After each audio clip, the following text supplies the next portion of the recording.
કેન્દ્ર સરકાર દ્વારા બજેટ રજૂ કરાતા રાજકોટના ઉદ્યોગકારોએ સંતોષ વ્યક્ત કર્યો છે। વેપારીઓ અને ઉદ્યોગકારોએ બજેટને આવકાર્યું છે। બજેટથી સૌરાષ્ટ્રના એમએસએમઈના ઉદ્યોગને વેગ મળશે।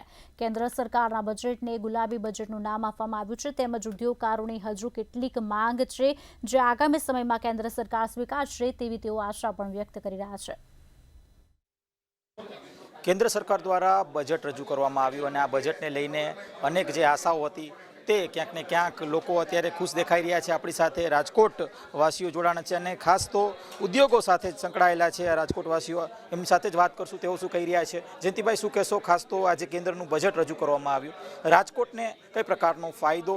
ખાસ તો રાજકોટ ક્યાંક ને ક્યાંક ઓટોમોબાઈલ ઇન્ડસ્ટ્રી સાથે સંકળાયેલું છે, રિયલ એસ્ટેટ સાથે સંકળાયેલું છે, કેટલો ફાયદો?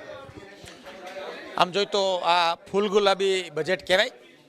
સૌથી મોટો પ્રશ્ન હતો કે જે આઈટીની મર્યાદા વધારવી, એ 12 લાખ કર્યું છે। એના કારણે રાજકોટ એમએસએમઈનું હબ છે।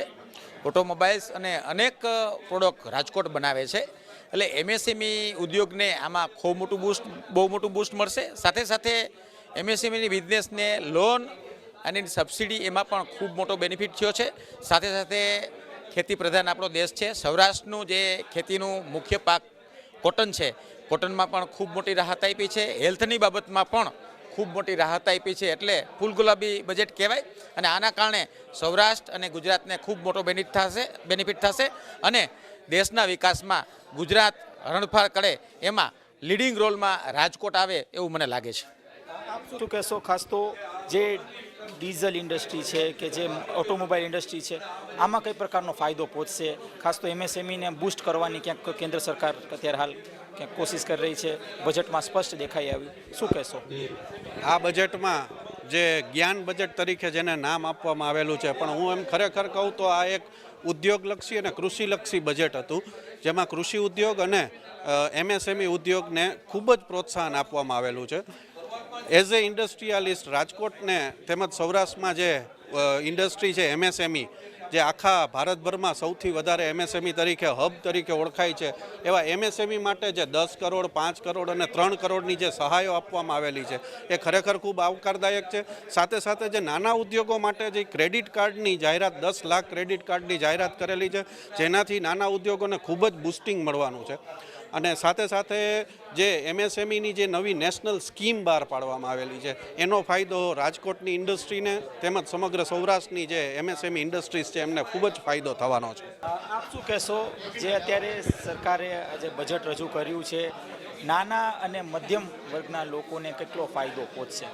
સૌથી પ્રથમ તો આપણને મહત્ત્વનો જે મેઇન છે એ 12 લાખની આવકની જે સરકારે આપણને છૂટ આપી છે, મધ્યમ વર્ગ માટે ખૂબ જ આવકારદાયક છે।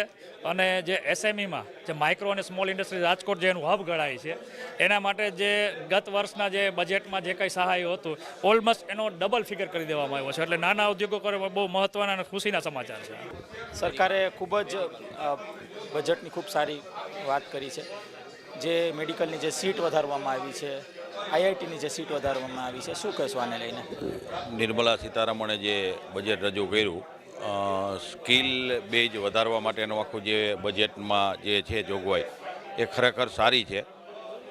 એમબીબીએસ એટલે કે મેડિકલની અંદર જે સીટો વધારવાની વાત છે, આઈઆઈટીની અંદર જે બમણી સીટ કરવાની વાત છે, એટલે આગામી સમય છે એ આપણો દેશ છે એક સ્કિલ બેઝ આખો દેશ બની જાય એ ટાઈપની ગણતરીથી અને ગામડા સુધી, એમ કે જ્યાં જન સુધી સ્કિલ પહોંચે, એન્જિનિયર, ડૉક્ટર, બધી ફેસિલિટી। ત્યાં હતા આપણી સાથે રાજકોટથી કેટલાક લોકો અને ઉદ્યોગકારો કે જેઓ કહી રહ્યા છે કે સરકાર પાસે જે અપેક્ષા હતી, એટલે કે બજેટને લઈને, તેને જ લઈને ક્યાંક ને ક્યાંક સરકારે બજેટ રજૂ તો કર્યું છે અને આ બજેટ ક્યાંક ને ક્યાંક ગુલાબી બજેટ છે, આવું હાલ અત્યારે લોકો કહી રહ્યા છે। ત્યારે આગામી સમયમાં આ બજેટ બાદ ચોક્કસથી લોકોનું જે જીવનશૈલી છે તેમાં ફેરફાર ચોક્કસ દેખાશે। કેમેરા પર્સન લલિત વ્યાસ સાથે ધ્રુવ કુંડેલ, રાજકોટ।